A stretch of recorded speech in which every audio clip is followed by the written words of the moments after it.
So I've been a pretty avid Real Housewives watcher for the last decade and some at this point, but mainly of Atlanta and Potomac, if I'm going to be honest, because the others haven't really interested me. I've tried several times to watch the other ones, but it was just kind of like, I'm okay. I watched the Dubai one because I needed something else to watch at the time in between Potomac and Atlanta, but it was kind of boring. So now it looks like my two OGs, Atlanta and Potomac, are now going downhill a little bit, if I'm going to be real. Now for Atlanta, for me, it was after Nene left. It just felt like the show was missing something. It was definitely popping when Phaedra, Nene, and Kenya were all on there together.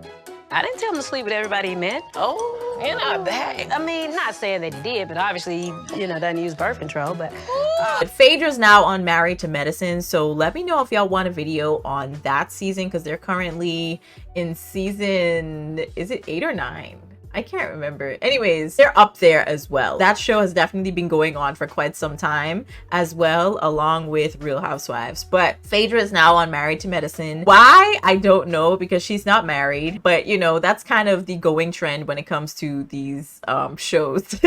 So y'all let me know if y'all want a video on that season. But back to Real Housewives. These days, it's just kind of feeling like a plot line is missing, if I'm going to be real. Yes, I know I'm talking about reality television, but even in reality TV shows, they have a plot, whether it's something that's natural or organically occurring, or if it was kind of forced. But nonetheless, it has a plot, but it matters if they're interesting when there is one. In the Real Housewives of Atlanta, I feel as though their last decent plot line was maybe Portia messing around with that male stripper Bolo at Cynthia's bachelorette party. Also, Cynthia is now divorced, so looking back on that, I'm just like, yikes, That marriage definitely did not last long at all. But I honestly feel like that whole situation got dragged out for way too long during that season. But nonetheless, it was petty and kind of funny, so it fit right in with what we already expect from Real Housewives. But that last season was so disheveled and confusing.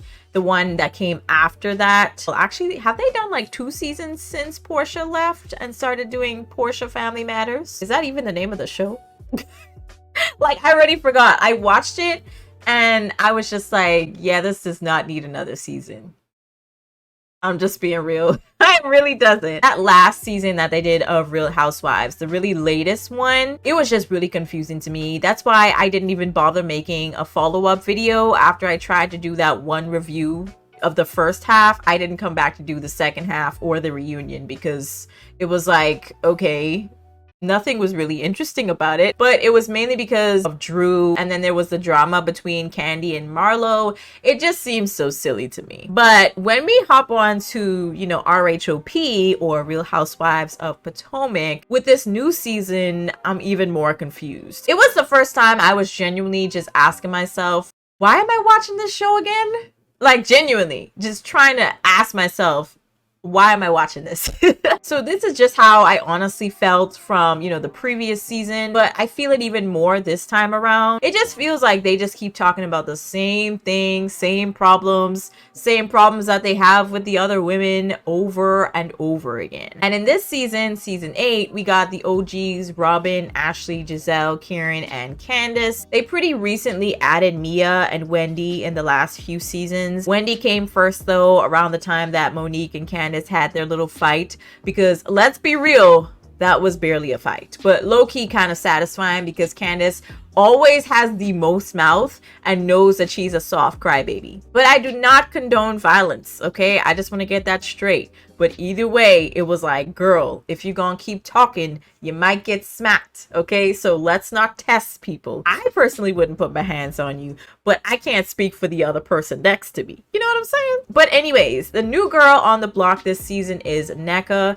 and she, like Wendy, is also Nigerian. And as soon as I heard that, I already knew there was going to be some friction between them, because Wendy likes to act like she's better than everybody all the time, just constantly reminding you that she has a PhD and she's a businesswoman, and it's a little insufferable, if I'm going to be real with y'all. I think what you've accomplished in your life will speak for itself. You don't have to constantly remind people what you've done, because if you do, it's just kind of like, You know, I can't really be like, oh, great job, because you busy doing that to yourself. You busy giving your own self a pat on the back. So here are the major plot lines in this season. You got Candace trying to have a baby, Giselle getting her oldest daughter ready for college, Mia and her husband, you know, possibly heading down the divorce route. Nneka and Wendy, they've been beefing because Wendy's mom, I guess, threatened her with some potential spiritual stuff. And Nneka had also called Wendy a B.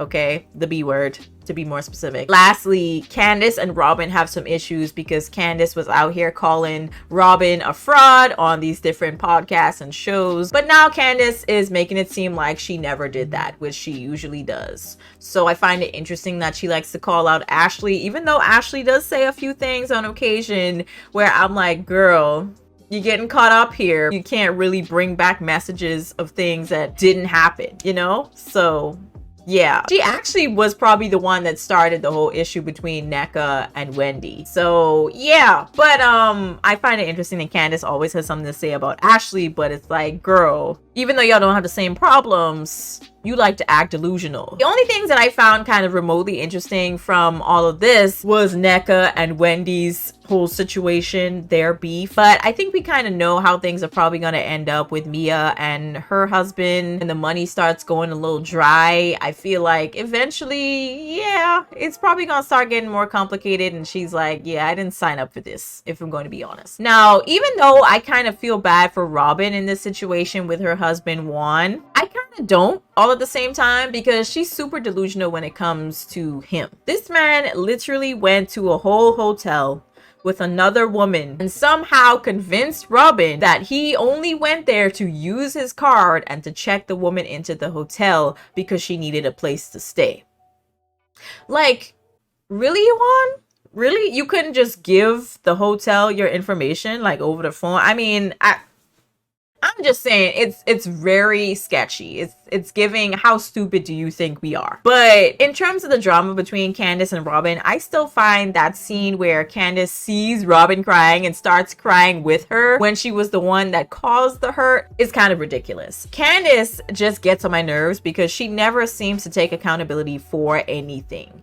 She and Wendy are pretty much the same person, which is probably why they're two peas in a pod on this show, because they don't like to acknowledge their wrongdoings in any situation. She kind of reminds me of Quad from Married to Medicine, actually. And you know what? I think I'm definitely gonna have to make a video on Married to Medicine now because, ooh, she was annoying this season. Oh, Lord. But back to the housewives that aren't actually housewives. There's nothing here, okay? In this season, I feel like there's nothing here. I feel no connection to these ladies anymore. There's no growth. It just seems like the same problems over and over again, and it's just driving me absolutely nuts. But y'all could, of course, let me know how y'all feel about it. Not even sure if I'm going to finish the season, to be real with you, because it's just been so boring. But y'all let me know how y'all feel about this season. It's not even, I think, halfway done yet, and I'm already tapped out. But y'all let me know your thoughts. I'll catch you on the next one. Peace.